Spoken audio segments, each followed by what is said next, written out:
The head of the FBI Agents Association is urging Congress to protect nearly 1,000 federal agents against potential termination by the Trump administration.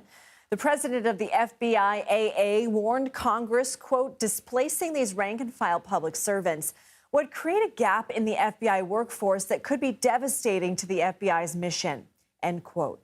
The letter is in response to a White House memo that went out on President Trump's first day in office.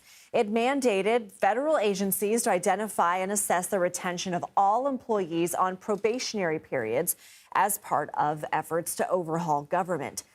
For the FBI, that includes every active duty agent in the first 2 years after their graduation from the academy. The letter comes 1 week after the FBI Agents Association expressed concerns about possible retaliation against Justice Department employees who worked on cases connected to January 6th. Thomas Dupree joins me now. He's a former U.S. Deputy Assistant Attorney General. Thank you for being here.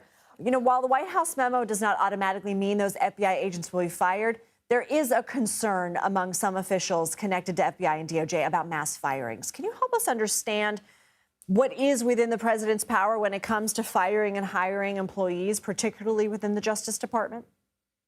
Sure. Look, the president has fairly broad authority. It's subject to the civil service laws, of course, but nonetheless, he's the head of the executive branch and so does have fairly considerable authority about who is retained within his administration.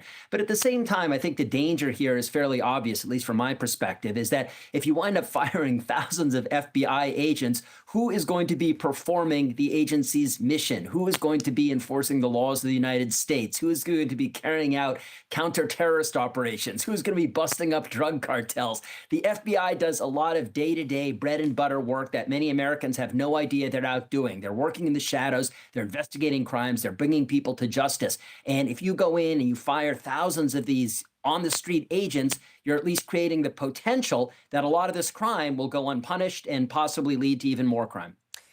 I want to ask you about a major development that we had about these federal workers' buyouts. It's sort of a fork in the road is what it was called to these employees, saying essentially, we're going to pay you through September.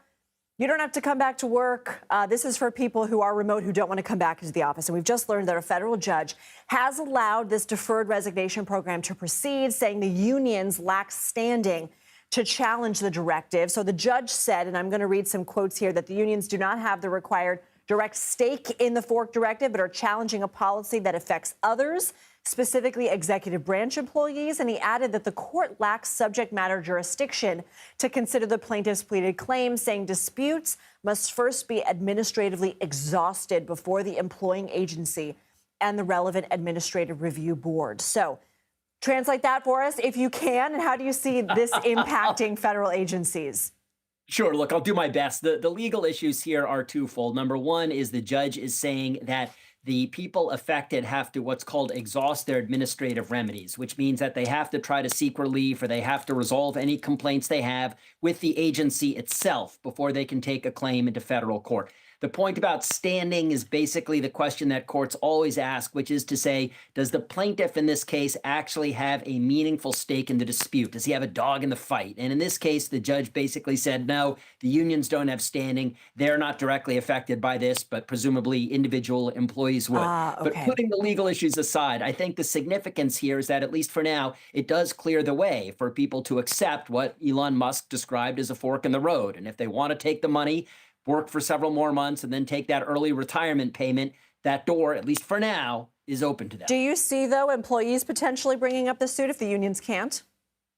I do. Look, there are obviously thousands of employees who are affected or at least potentially affected by this. And I could also see employees saying, well, this sounds like a pretty good deal, but I want some assurance that that money is going to be there if and when I retire 9 months from now or a year from now. And in order to get that confidence, I want a judge to tell me that, yes, this is a legitimate deal. That money will be there when I retire. So I suspect this is probably the beginning of the litigation rather than the end of it. Not the end. Okay, Tom Dupree, always good to see you. Thank you.